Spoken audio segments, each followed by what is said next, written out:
Inside the grand walls of Kensington Palace, something had shifted.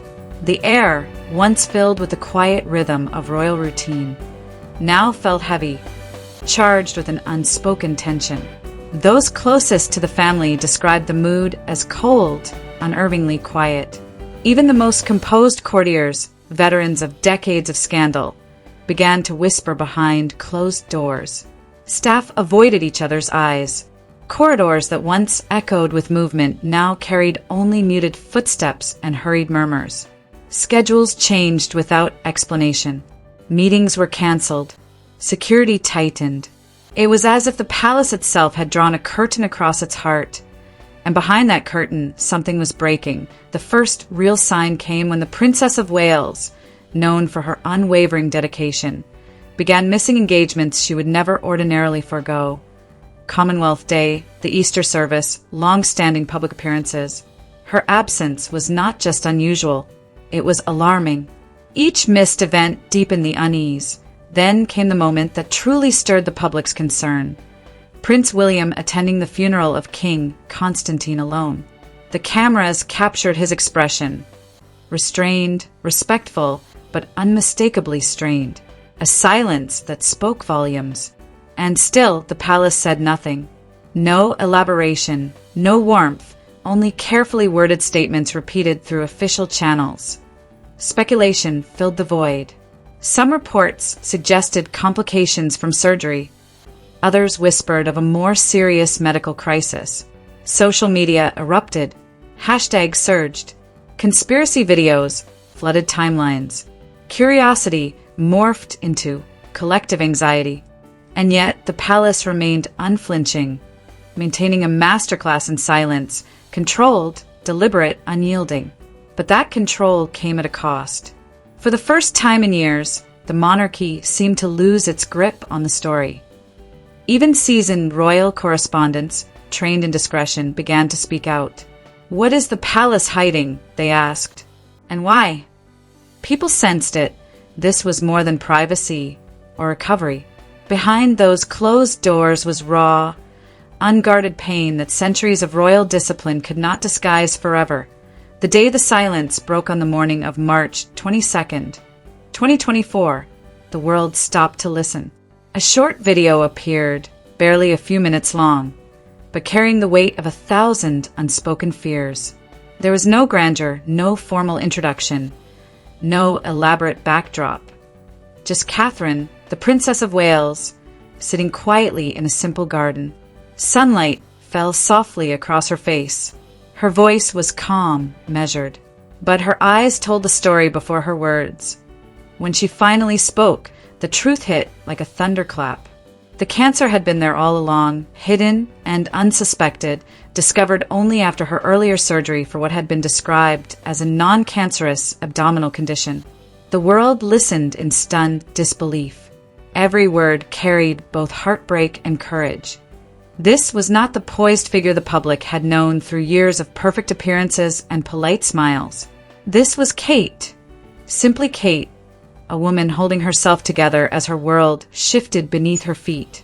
She did not speak as a royal, nor as a future queen. She spoke as a wife who had to look into her husband's eyes and deliver impossible news.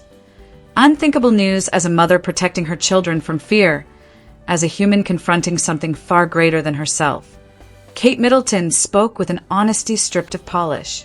There was no performance, no attempt to soften the blow with royal phrasing. She explained plainly that she had begun preventative chemotherapy and was focusing on staying strong for her family, for herself, and for the countless people who had always stood by her. The world felt the impact instantly. Social media flooded not with gossip, but with grief, compassion, and admiration. Millions wept, some in living rooms, others in newsrooms, replaying the moment again and again. Catherine, so often seen as composed and untouchable, had revealed her most vulnerable truth. In doing so, she became something profoundly different, not just a princess, but a symbol of courage in its most human form. Her message ended with a gentle plea, privacy for her family, especially her 3 young children. The world, which had been demanding answers for weeks, suddenly grew quiet. Even the harshest tabloids held back. Empathy outweighed intrusion. Behind the scenes, the reason for the long silence became clear. The palace had waited for her to start treatment, to regain enough strength to face the world on her own terms. This wasn't about control, it was about survival. Yet the delay stirred unease. Questions emerged. Why had the truth been withheld? Who within the royal circle had known, and when? Insiders whispered that even Prince William had not known the full extent of her diagnosis until weeks after her surgery. For a couple once seen as unshakable, this revelation hinted at an emotional rift, not born of distance, but of devastating shock that a crown under strain when Catherine revealed her diagnosis. The world felt it. Compassion, shock, heartbreak, they rippled globally. But inside the palace, the emotional fallout ran even deeper. Prince William, the future king, had not been informed until weeks later. Initially, it seemed impossible. How could the man closest to her, the one she leaned on through every public challenge, have been left in the dark? Yet insiders confirmed it. The palace machinery, driven by fear of leaks and obsession with control, had moved too quickly, too mechanically. In its haste to manage perception, it silenced even those who mattered most. A medical crisis became something larger, a failure of trust. Behind the gilded gates, whispers grew louder. Senior advisors scrambled. Messages were lost in the chain of command, and the once seamless choreography of royal life faltered. Just as William tried to absorb the crushing truth of his wife's illness, another blow struck.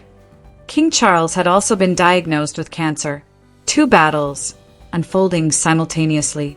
Duty collided with mortality. Advisors struggled to contain panic while projecting composure, or nothing at all. Inside the palace, the divide widened. Some demanded honesty, others clung to silence. Meetings grew tense, eye contact fleeting. William, caught between the crown's expectations and his love for Kate, suffocated under the weight of both. Did I end public? He smiled, shook hands, and performed the role expected of him. But behind those gestures lay quiet despair. Commentators noticed the shadows beneath his eyes, the hollow tone of his voice. Questions mounted. Why had updates been so vague? Why did the palace seem distant, even cold? Where was the humanity in an institution that so often spoke of duty and compassion? The hidden months Catherine quietly disappeared from view. Her calendar emptied. No appearances, no photographs, no sightings. While the world speculated, she endured chemotherapy's relentless cycle of fatigue, pain, and recovery. Her days were no longer shaped by ceremony, but by survival. Hair thinned, strength wavered, yet her spirit refused to dim. She stayed connected in small, personal ways. Handwritten letters to hospitals and cancer wards, bedtime stories for her children, comfort in the everyday moments. Kate was no longer the polished public figure seen at galas and engagements. She was a mother, a patient, a woman enduring the hardest season of her life. Meanwhile, the weight fell on Prince William. With his wife invisible, he became the face and backbone of the monarchy. Ceremonies, diplomatic visits, and public engagements demanded constant grace. Those close to him whispered that he was quieter, thinner, more solemn. In public, he smiled. In private, he bore the crushing burden of two roles: heir to the throne and husband to a woman in pain. The palace's strategy remained unchanged: control, contain the message, limit the noise. But silence, however well meant, is a dangerous strategy. The mistake that shook the palace by June 2025, one tiny oversight would shatter the fragile calm. The Royal Ascot program, a symbol of precision, tradition, and royal presence, was distributed across Britain. Buried within the official carriage procession lineup was one name: the Princess of Wales, the confirmation the world had been waiting for. Kate was returning, or so it seemed. Headlines erupted with joy. Social media flooded with celebration and relief. For a moment, the nation exhaled, then nothing. No photographs, no pre-event coverage. No subtle palace hints. Anticipation reached its peak. The silence had returned, a fragile return to light bluntly. The statement cut through the excitement like a knife. The Princess of Wales would not attend the Royal Ascot listing. The palace explained it as an administrative error. The reaction was immediate and fierce. How could one of the world's most choreographed institutions make such a mistake? Why wait until the eve of the event to correct it? Had Kate planned to attend and withdrawn at the last minute? Or had she never been involved at all? Within hours, the hashtag Where is Kate surged to the top of global trends.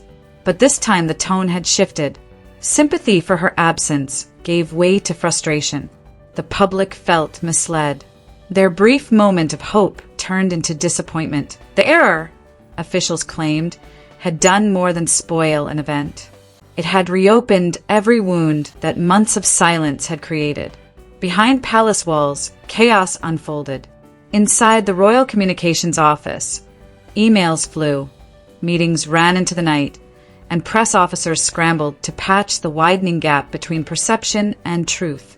Senior aides fed vague reassurances to friendly journalists, citing administrative oversights and miscommunication. But the problem was no longer about scheduling, it was about trust. Once fractured, trust cannot be repaired by statements or press releases. The Royal Ascot mishap wasn't just a clerical error. It was a rupture, a reminder that the bond between the monarchy and the public was fragile. Yet even amid disarray, hope quietly returned. It didn't arrive with ceremony, cameras, or fanfare. It arrived in silence. By September 2024, after months of hidden struggle, Princess Kate completed chemotherapy. There was no televised announcement, no balcony wave, just the quiet dignity of survival. For those who had prayed for her from afar, it was a collective sigh of relief, a moment that restored faith, not in the institution, but in the woman herself. Then in January 2025, came the words the world had longed to hear. The Princess of Wales was officially in remission.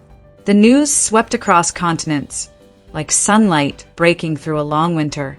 It wasn't just a medical milestone, it was emotional vindication for millions who had clung to her story as a symbol of resilience.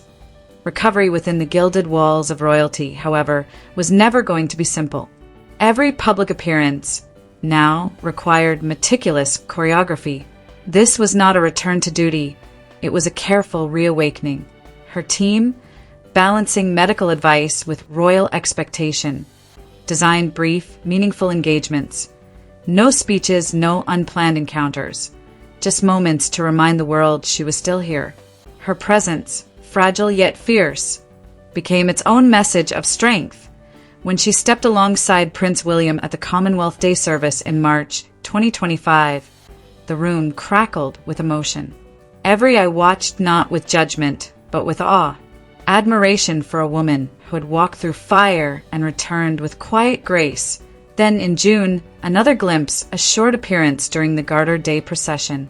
Just 45 minutes in public, but enough to reignite the nation's spirit. Her smile was soft, her movements measured, but her composure radiated resilience. In that brief moment, she didn't just return as a princess. She stood as a symbol of human courage, the quiet triumph of survival over fear. Kate Middleton, the monarchy's compass survivor, a symbol of endurance. Cloaked in elegance, she reminded Britain that even in silence, strength can speak louder than words. Kate's brief but powerful return posed a question the monarchy could no longer ignore. Could it truly survive this shift? And what would happen next? This was not a triumphant return in the traditional sense. It was a careful recalibration, a measured step back into a world that had once defined her, now irrevocably changed. Behind polished facades and choreographed appearances, fragility persisted. Each engagement required meticulous coordination between her health needs and the relentless rhythm of royal duties. One missed hour of rest could cascade into days of exhaustion. A single wave to the crowd might cost weeks of recovery. The stakes were no longer about protocol. They were personal, profound, and permanent. For Kate, stepping back into the public, I meant confronting a world that had once demanded perfection. Now, as a woman who had faced mortality, her composure masked the true cost of every appearance. Every smile, handshake, and brief public interaction was layered with effort, strategy, and the weight of lived experience. The crown she had been groomed to wear no longer fit the same way. Months of careful absence, private resilience, and strategic reemergence had transformed her role. Kate Middleton was no longer the constant figure of effortless poise, sweeping through hospitals, gala halls, and charity events with practiced grace. Her schedule, once overflowing with advocacy campaigns and hands-on projects, was now dictated by a new force, her health. Every planned appearance came with a single question once unimaginable. Can she manage it? If the answer was no, there was no forced smile, no rushed replacement, no compromise. This shift echoed through the palace. Surprise visits, long speeches, and unplanned engagements became rare.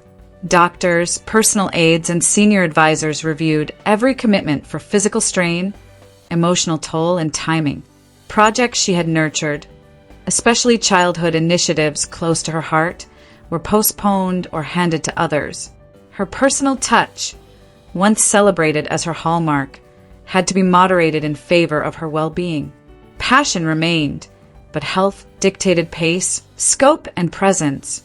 Yet within this transformation lay something deeper than endurance. For the first time, the monarchy had to acknowledge human limits. Duty could no longer override personal suffering. Appearance could no longer trump health. Tradition and optics, long the lifeblood of royal operations, were being reshaped by necessity. Kate's journey, born of struggle and resilience, quietly rewrote what it meant to serve in a life dictated not just by expectation, but by survival. The result was a new monarchy, tempered by humanity. The rhythm of royal life no longer bulldozed through illness. Personal well-being began to command the same respect as protocol and pageantry. Kate's return was measured, but monumental, not for spectacle, but for the quiet assertion that even royalty must live, recover, and redefine their path on their own terms. Could Kate Middleton's measured return secretly be reshaping the monarchy forever? And what consequences would ripple through the royal family and the nation? This wasn't merely a pause in duties, it was a reckoning. For generations, senior royals had navigated illness, grief, and scandal with minimal acknowledgement, relying on ceremony and silence to maintain an image of unshakable stability. Kate's approach marked a profound shift. She redefined what it meant to be a working royal, not through presence alone, but through personal strength and deliberate choices behind the scenes. Palace officials began to reshape the model of engagement. For the first time, a health-first framework was implemented. Advisors worked with her, not around her. Doctors held equal weight to press teams. Her voice, once measured against centuries of tradition, now guided every decision about her public life. Her return would be on her terms, not defiance, but dignity, a declaration that the monarchy could respect humanity within its ceremonial machine. Critics murmured that royal responsibilities could not revolve around one individual's medical needs. Yet public perception quickly shifted. Admirers recognized her courage. What they witnessed was leadership redefined. Kate became a future queen who understood her worth even when absent, a royal who valued authenticity over optics, a woman brave enough to place healing above duty. But Kate's absence illuminated cracks in the institution. She was more than a princess. She was the bridge connecting the monarchy's history with its future. Without her, fissures became impossible to ignore. Prince William, balancing fatherhood with future kingship, struggled under mounting pressure. Where once the couple embodied modern royal partnership, William now attended events alone. His charisma dimmed, speeches grew shorter, smiles more reserved. The public, accustomed to seeing their partnership as a symbol of stability, felt the imbalance acutely. To fill the void, palace strategists mobilized. Queen Camilla assumed a more visible role, while Princess Beatrice was nudged into broader duties. Both carried titles and responsibilities, but neither commanded public connection as Kate did. Her absence was not merely operational, it was profoundly emotional. She had been a unifying force, blending tradition with modern sensibilities. Without her, the gap widened. The effect on younger generations was striking. Polls in late 2024 and early 2025 revealed a sharp decline in support for the monarchy among 18 to 35-year-olds. Those who had seen Kate as relatable, the mother, quiet reformer, advocate, now felt alienated. They missed more than elegance or fashion. They missed her humanity, the sense that royalty could feel real and accessible. The palace maintained a polished exterior, but Kate's absence revealed an undeniable truth. Monarchy without its human bridge risks losing touch with the very people it is meant to inspire. Her silence, once a shield for recovery, showed how central she was, not just to William, not just to the family, but to the heart of the institution itself. Her quiet strength had always been the compass pointing toward balance, connection, and resilience. And in its absence, the monarchy began to feel the tremors of a fragile foundation to SO. What do you think caused Kate Middleton's sudden withdrawal? And could her measured return redefine the monarchy's future?